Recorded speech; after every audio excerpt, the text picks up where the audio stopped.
जासूसी कहानियों में से एक को समझने जा रहे हैं। हाँ बिल्कुल। पहली कहानी तो ये है कि कैसे दुनिया भर के वैज्ञानिकों ने मिलकर जीवन की किताब यानी हमारे पूरे जेनेटिक ब्लूप्रिंट को पढ़ा। और दूसरी कहानी ये कि कैसे वो उसी किताब में छिपे छोटे छोटे सुरागों का इस्तेमाल करके किसी भी इंसान की पहचान कर सकते हैं। बिल्कुल। हम बात कर रहे हैं ह्यूमन जीनोम प्रोजेक्ट और डीएनए फिंगरप्रिंटिंग की। तो चलिए शुरू करते हैं। सबसे पहले ये जीनोम, ये आखिर है क्या चीज? जीनोम देखिए किसी भी जीव की पूरी जेनेटिक निर्देश पुस्तिका है। आप समझिए कि ये एक बहुत ही बड़ी और जटिल किताब है। एक निर्देश पुस्तिका? हाँ, जिसमें लिखा है कि वो जीव कैसे बनेगा, कैसे काम करेगा। और ह्यूमन जीनोम प्रोजेक्ट या HGP इसी इंसानी किताब को शुरू से लेकर आखिर तक, मतलब हर एक अक्षर पढ़ने का एक महाअभियान था। महाअभियान। और ये समझना कि इस किताब में क्या लिखा है, ये बीमारियों के इलाज से लेकर भाई हम इंसान कैसे विकसित हुए, ये समझने तक हर चीज के लिए गेम चेंजिंग था। महाअभियान या मेगा प्रोजेक्ट, ये शब्द ही इसके स्केल को बताता है। तो ये कितना बड़ा था और इसका असल मकसद क्या था? ये 1990 में शुरू हुआ और 2003 में पूरा हुआ। मतलब पूरे 13 साल लगे। 13 साल? जी। ये एक इंटरनेशनल कोलैबोरेशन था जिसे अमेरिका के डिपार्टमेंट ऑफ एनर्जी और नेशनल इंस्टीट्यूट ऑफ हेल्थ ने शुरू किया और बाद में यूके का वेलकम ट्रस्ट भी एक बड़ा पार्टनर बना। अच्छा। इसके लक्ष्य बहुत साफ थे।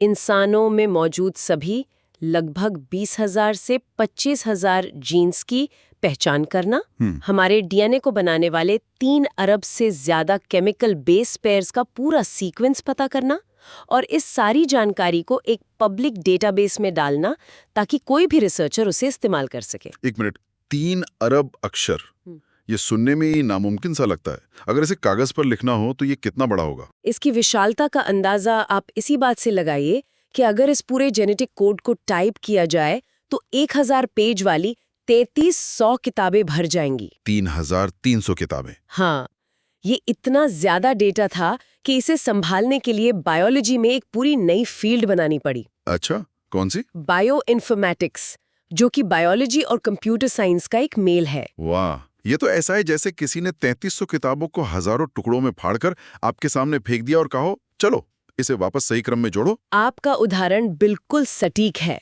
तो वैज्ञानिकों ने ये नामुमकिन काम आखिर किया कैसे? देखिए, इसे करने के लिए 2 मुख्य रणनीतियां अपनाई गईं।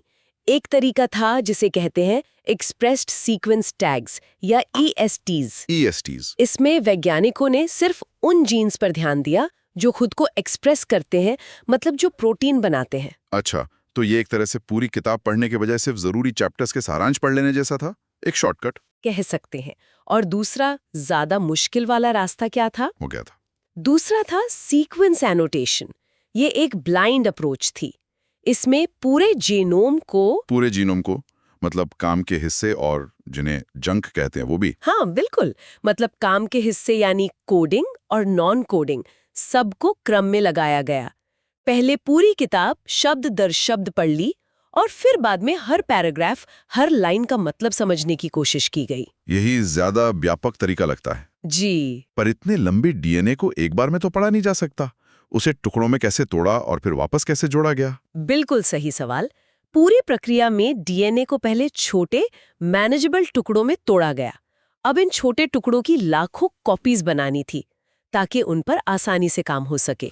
इसके लिए वैज्ञानिकों ने बैक्टीरिया और यीस्ट को एक तरह से जेनेटिक फोटोकॉपी मशीन की तरह इस्तेमाल किया। जेनेटिक फोटोकॉपी मशीन, ये तो बड़ा दिलचस्प है। हाँ, डीएनए के टुकड़ों को इन बैक्टीरिया, जिन्हें BACs कहते हैं, या यीस्ट, जिन्हें YSCs कहते हैं, उनके अंदर डाल दिया जाता था। ओके।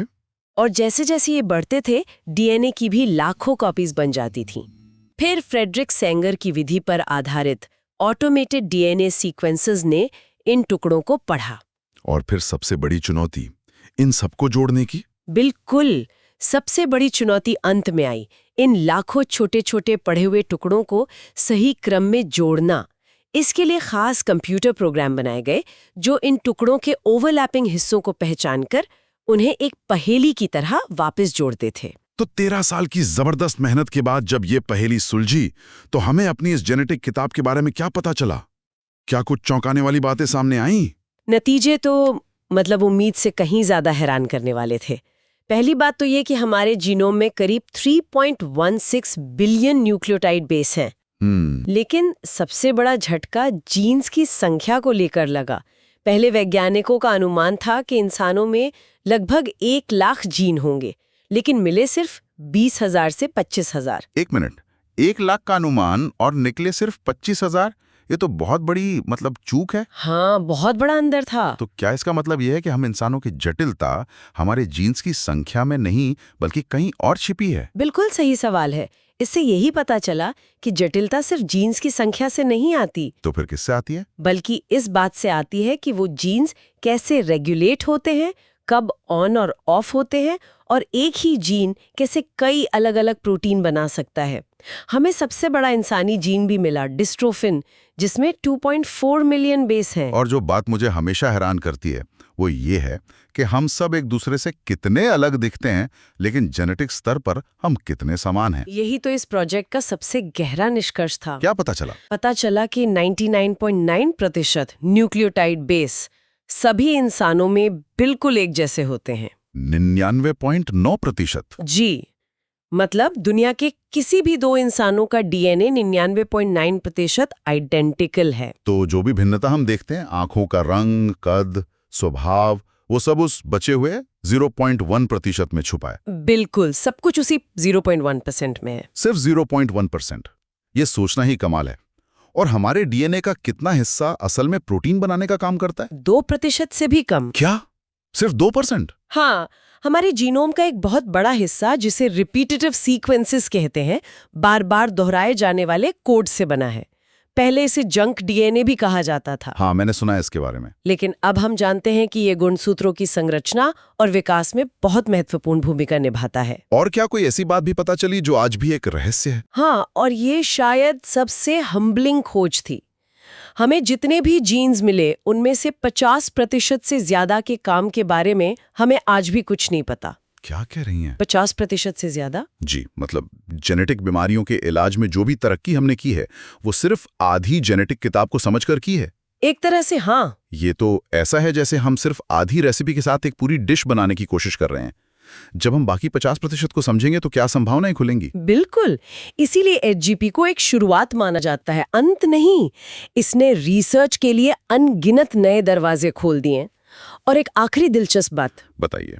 गुणसूत्र 1 पर सबसे ज्यादा जीन 2968 है और Y गुणसूत्र पर सबसे कम 231। ठीक है, तो अगर हम सब 99.9% एक जैसे हैं, तो फिर फोरेंसिक साइंस किसी के डीएनए से उसकी सटीक पहचान कैसे कर लेता है? सारा खेल उस 0.1% का है। एकदम सही। और यहीं पर डीएनए बहुरूपता या डीएनए पॉलीमॉर्फिज्म का कॉन्सेप्ट आता है। पॉलीमॉर्फिज्म? हाँ, ये 0.1% का अंतर ही हर व्यक्ति को जेनेटिक रूप से अद्वितीय बनाता है। ये अंतर म्यूटेशन के कारण पैदा होता है। अच्छा, तो म्यूटेशन और पॉलीमॉर्फिज्म में क्या कोई फर्क है या ये एक ही चीजें हैं? इसमें एक बारीक सा फर्क है। इसे ऐसे समझिए, मान लीजिए एक किताब की लाखों कॉपियां छप रही हैं और किसी एक कॉपी में एक टाइपिंग की गलती हो जाती है। वो एक म्यूटेशन है जो बहुत रेयर है। लेकिन अगर प्रकाशक उस गलती के साथ ही हजारों किताबें छाप दे और वो गलती आम हो जाए, तो वो बहुरूपता या पॉलीमॉर्फिज्म बन जाती है। ओके, मतलब जब कोई वेरिएशन आबादी में आम हो जाए। बिल्कुल, जब वो आबादी में 0.01 की फ्रीक्वेंसी से ज्यादा में पाया जाता है। यही बहुरूपता डीएनए फिंगरप्रिंटिंग का आधार है। तो डीएनए फिंगरप्रिंटिंग, जिसे एलेक जेफरीज ने विकसित किया था, इसी बहुरूपता का फायदा उठाती है। ये काम कैसे करती है? यह तकनीक हमारे डीएनए के उन्हीं रिपीटेटिव हिस्सों पर ध्यान केंद्रित करती है जिनका हमने पहले जिक्र किया था। इन हिस्सों में डीएनए का एक छोटा सा सीक्वेंस बार बार एक के बाद एक दोहराया जाता है। इन्हें variable number of tandem repeat या VNTR कहते हैं। इसे थोड़ा और सरल करते हैं। मतलब मेरे डीएनए में एक कोड है, मान लीजिए गाटा, जो शायद 10 बार दोहराया गया है। गाटा गाटा गाटा, ऐसा कुछ। बिल्कुल, और शायद मेरे डीएनए में उसी जगह पर वही गाटा कोड 25 बार दोहराया गया है और किसी तीसरे व्यक्ति में 50 बार। अच्छा। हर व्यक्ति में इन दोहराव की संख्या अलग अलग होती है। तो ये एक जेनेटिक इको जैसा है। किसी के डीएनए में गैटा शब्द 10 बार गूंजता है और किसी और में 50 बार। और इसी गूंज के पैटर्न से हम पहचान करते हैं। एग्जैक्टली। कई अलग अलग VNTRs के पैटर्न को मिलाकर एक ऐसा प्रोफाइल बनता है जो अरबों में किसी एक व्यक्ति का ही हो सकता है, ठीक एक फिंगरप्रिंट की तरह। क्राइम सीन पर मिले खून के धब्बे से ये फिंगरप्रिंट बनाने का पूरा प्रोसेस क्या होता है? ये लैब में कैसे किया जाता है? इसे एक जासूसी प्रक्रिया की तरह ही समझिए। पहला कदम है सबूत इकट्ठा करना, यानी DNA आइसोलेशन। DNA निकालना? हाँ, कोशिका से DNA को बाहर निकाला जाता है, चाहे वो खून हो, बाल हो या लार। ठीक है, DNA हाथ में आ गया। अब दूसरा कदम है डाइजेशन। हम रिस्ट्रिक्शन एंजाइम नाम की मॉलिक्यूलर कैंचियों का इस्तेमाल करते हैं जो DNA को खास जगहों से काटती हैं। ये कैंचियां VNTR वाले हिस्सों को अक्षत छोड़ते हुए DNA को छोटे छोटे टुकड़ों में काट देती हैं। तो अब हमारे पास अलग अलग लंबाई के लाखों DNA के टुकड़े हैं। जी, जिनमें हमारे VNTRs भी शामिल हैं। तो अब इन लाखों टुकड़ों के ढेर में से काम के VNTRs को कैसे ढूंढा जाता है? इसके लिए तीसरा कदम है सेपरेशन। हम जेल इलेक्ट्रोफोरेसिस नाम की तकनीक का इस्तेमाल करते हैं। ओके। ये अपने आकार के हिसाब से अलग हो जाते हैं। ओके, तो अब DNA के टुकड़े साइज के हिसाब से अरेंज हो गए हैं। अब असली पहचान कैसे होती है? यहीं पर सबसे महत्वपूर्ण कदम आते हैं। चौथा कदम है सदर्न ब्लॉटिंग। हम जेल पर सजे इन DNA टुकड़ों को एक नायलॉन की झिल्ली पर ट्रांसफर कर लेते हैं। समझिए कि उनकी एक छाप ले लेते हैं। छाप ले ली। इसके बाद फिर आता है पांचवा कदम, हाइब्रिडाइजेशन। अब हम एक प्रोब का इस्तेमाल करते हैं। ये प्रोब भी DNA का एक छोटा रेडियो एक्टिव टुकड़ा होता है जिसे खास तौर पर हमारे टारगेट VNTR से चिपकने के लिए बनाया जाता है। तो ये एक तरह की जादुई चाबी है जो सिर्फ अपने खास ताले यानी VNTR में ही लगती है। बहुत अच्छा कहा, बिल्कुल वैसी ही। और जब ये चाबी ताले से जुड़ जाती है तो हमें पता कैसे चलता है? वो है हमारा आखिरी कदम, ऑटो रेडियोग्राफी। हम उस नायलॉन की झिल्ली को एक एक्सरे फिल्म के ऊपर रखते हैं। जहां जहां हमारा रेडियो एक्टिव प्रोब DNA से चिपका होता है, वहां फिल्म पर गहरा रंग का बैंड बन जाता है। अच्छा। इन्हीं बैंड्स का अनोखा पैटर्न उस व्यक्ति का DNA फिंगरप्रिंट होता है। जैसा हम स्रोत के चित्र में देखते हैं, क्राइम सीन से मिले DNA का पैटर्न सस्पेक्ट B से हूबहू मिलता है, A से नहीं। केस सॉल्व हो गया। बिल्कुल। ये तो कमाल की तकनीक है। फॉरेंसिक के अलावा इसका इस्तेमाल और कहाँ-कहाँ होता है? इसके अनुप्रयोग बहुत वसी हैं। फॉरेंसिक तो सबसे प्रसिद्ध है ही। शुरुआती दिनों में तो इसे जादुई माना जाता था। एक बहुत प्रसिद्ध मामला था जहां सालों पुराने एक अपराध को सिर्फ एक सिगरेट के बट पर मिले DNA से सुलझा लिया गया था। वाह। इसके अलावा इसका बहुत बड़ा उपयोग पितृत्व परीक्षण यानी पैटर्निटी टेस्टिंग में होता है, पारिवारिक विवादों को सुलझाने के लिए। और क्या इसका इस्तेमाल व्यक्तिगत मामलों के अलावा बड़े पैमाने पर भी होता है? हाँ, इसका उपयोग जनसंख्या आनुवांशिकी या पॉपुलेशन जेनेटिक्स में होता है। वैज्ञानिक विभिन्न मानव आबादियों के बीच जेनेटिक संबंधों का अध्ययन करने और हजारों साल पहले हुए मानव प्रवास के रास्तों को समझने के लिए इसका इस्तेमाल करते हैं। अच्छा। ये हमें बताता है कि हम सब एक मानव परिवार के रूप में कैसे जुड़े हुए हैं। तो हमने मानव जीनोम की पूरी किताब को पढ़ने की एक विशाल यात्रा से शुरुआत की और एक ऐसी तकनीक पर पहुंचे जो एक कोशिका से किसी व्यक्ति की पहचान कर सकती है। ये दिखाता है कि ज्ञान कितना शक्तिशाली हो सकता है। निश्चित रूप से ह्यूमन जीनोम प्रोजेक्ट ने हमें बिग पिक्चर दी, जीव विज्ञान को देखने का एक समग्र नजरिया दिया, और DNA फिंगरप्रिंटिंग ने उस ज्ञान को न्याय और व्यक्तिगत पहचान के लिए एक व्यावहारिक शक्तिशाली उपकरण में बदल दिया। और ये सोचना कितना दिलचस्प है कि HGP ने हमें बताया कि हम 99.9% एक हैं, और फिर DNA फिंगरप्रिंटिंग उसी 0.1% के अंतर का इस्तेमाल करके हमें अद्वितीय साबित करती है। पर मेरे लिए सबसे बड़ी बात यह है कि हमारे 50% से ज्यादा जीन्स के काम अभी भी अज्ञात हैं। सोचने वाली बात यह है कि हमारे जीनोम का ये विशाल अज्ञात हिस्सा, जिसे कभी-कभी डार्क जीनोम भी कहते हैं, भविष्य में चिकित्सा और मानव विकास के कौन से अनसुलझे रहस्य खोलेगा। हेलो स्टूडेंट्स, आप